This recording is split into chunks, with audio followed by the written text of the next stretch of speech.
Tân An kiểm tra xem có tổ nào nữa không? Ở đây có một tổ nữa à? Wow, con chim này đóng tổ ở trên giường của Tân An luôn nhỉ? Spiderman chứ. Spiderman nhỉ? Rồi Tân An nhặt chim vào đi. Màu hồng ra cái màu hồng. Rồi ok, chúng ta được 4 tổ rồi nhá. À cả trứng nữa kìa. An TV. Bác sĩ Tân An chào các bạn đi. Chào các bạn. Hôm nay bác sĩ Tân An và bố sẽ đi kiểm tra các tổ chim Angry Bird mà Tân An nuôi nhá. Nào chúng ta đi thôi. Wow, bố nghe tiếng chim hót đây rồi Tân An ơi. Tân An chỉ cho bố xem là Tân An nuôi chim ở đâu nào. Bố, bác sĩ Tân An có nhiều kẹo để cho con chim cái cụt lắm. À, có nhiều kẹo cho Angry Bird ăn đúng không? Tân An cho Angry Bird ăn kẹo đi, chúng ta thăm khám sức khỏe cho tổ chim này nào. Đây, một cái kẹo nhá, Angry Bird ăn kẹo màu xanh lá cây nhá, ngon quá nhỉ. Bây giờ bố con mình sẽ đưa mấy bạn chim này về để chúng ta kiểm tra sức khỏe nhá. Rồi Tân An cho vào rổ đi. Đấy. Ở đây có một tổ nữa này. Wow. Con chim màu xanh da trời nhỉ. Rồi, ok. Nhặt chim vào đi. Thấy hai quả trứng, cẩn thận con vỡ trứng đấy. Rồi, ok. Đây. Một tổ này nó đóng ở trên cây này. Wow. Cái này để bố bắt cho nhá. Bố nhặt cho nhá. Đây, cho con chim ăn kẹo này. Đây, cẩn thận nó bay nhá. Đây. Ok, rồi Tân An đi được đi. Chúng ta tiếp tục nào. Chúng ta tiếp tục đi sang phòng bên kia nhá. Tân An kiểm tra xem có tổ nào nữa không? Ở đây có một tổ nữa à? Wow, con chim này đóng tổ ở trên giường của Tân An luôn nhỉ? Spiderman chứ. Spiderman nhỉ? Rồi Tân An nhặt chim vào đi. Màu hồng ra cái màu hồng. Rồi ok, chúng ta được 4 tổ rồi nhá. À cả trứng nữa kìa.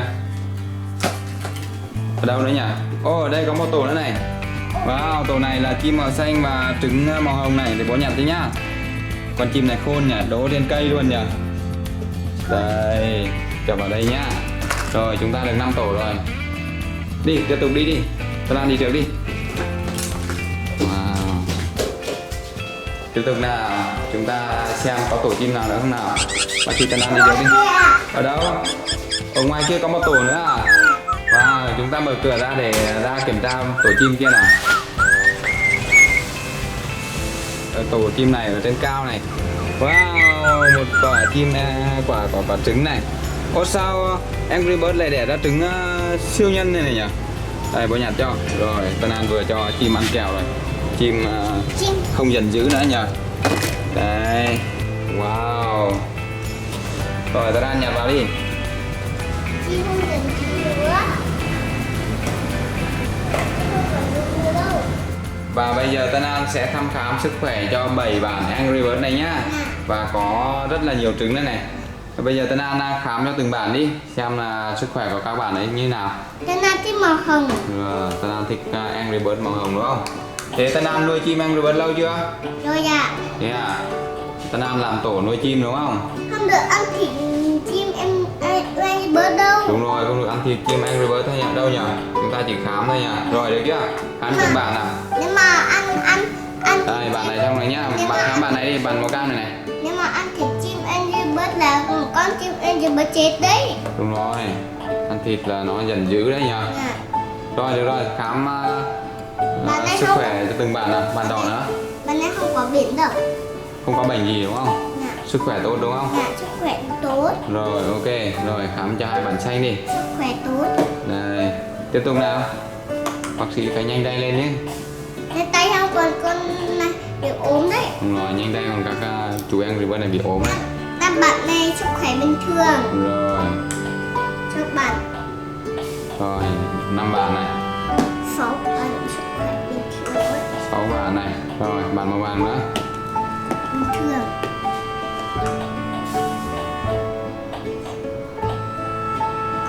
Rồi, ok. Bây giờ bác sĩ sẽ tiêm thuốc bổ cho chim nhé. Angry Bird mới sinh trứng nên là mới đẻ trứng nên là đang mệt mỏi nha. tiêm lần lượt cho từng bạn một. 1, 2, 3 này, 4 này, 5 này.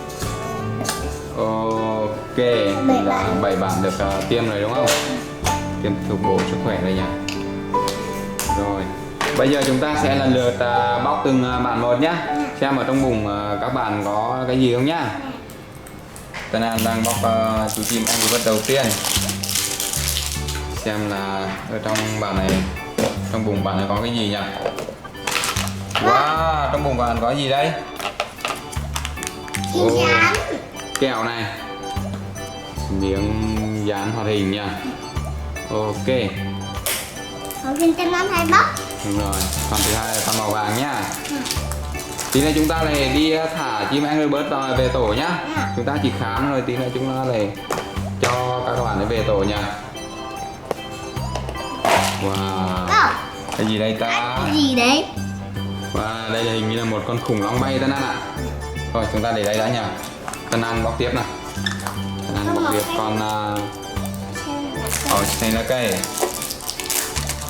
Mới xem là cây giống cái cỏ. Đúng rồi, giống lá cỏ nha. Wow, đây còn một con khủng long bay nữa. Lại một con khủng long bay nữa nha. Rồi chúng ta để đây đã. Hai con đều giống nhau. Hai quả giống nhau kẹo này. Chúng ta còn rất là nhiều trứng Angry Bird nữa. Chim Angry Bird nữa. Nhưng mà trên nắng Angry Bird phải ra đấy. Đúng rồi. Wow, Cái gì cái gì đấy? đây ta? Tôi xem nào. Một chú khủng long này. Và kẹo này đúng không? Kẹo bắp này. Kẹo này như có thạch rau câu nhỉ. Ok, chúng ta chơi rồi chúng ta không ăn kẹo này đâu nha. Ăn bao hấp đấy. Rồi. Chúng ta ăn kiêng kẹo đó, cai kẹo đó. Không ăn kẹo nữa nhỉ, ăn nhiều soda. Rồi, ok. Kẹp này vị ngô. Vị ngô, kẹo này kẹo bắp đấy. Ngon. Wow. What's inside? Đây một con khủng long nữa, trứng khủng long. Đây. Rồi chúng ta để đây thì chúng ta sẽ lọc ra để xem là cái gì nhá. Hai con khủng long bay ban này giống quả trứng nhỏ. Nhờ. Thì nó là một quả trứng xong là nó phải nở ra con khủng long đấy. Tiếp tục là một quả trứng khủng long. Quả trứng robot nha. Nó có thể xếp thành quả trứng và bung ra là một con khủng long. Xong thì nữa chúng mình cũng sẽ bóc quả trứng Angry Bird nè. Đang bóc đấy còn gì nữa. Đây là bóc chim Angry Bird, thì nữa chúng ta sẽ bóc mấy quả trứng này nhá. Chúng ta bóc 2 quả đấy nhá. Để chúng ta lại còn cho nó về tổ nha.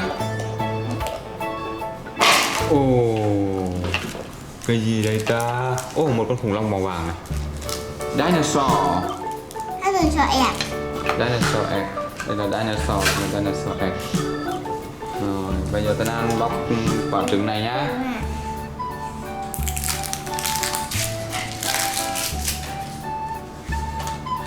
Ồ, cho bố xem nào, cái gì đây? Cái gì đây? Gì đây? Con này con gì nhỉ? Mình không biết. Con sư tử Tân An ạ. Tân An bóc một quả màu hồng này nhá. Là chúng ta nghỉ nhá.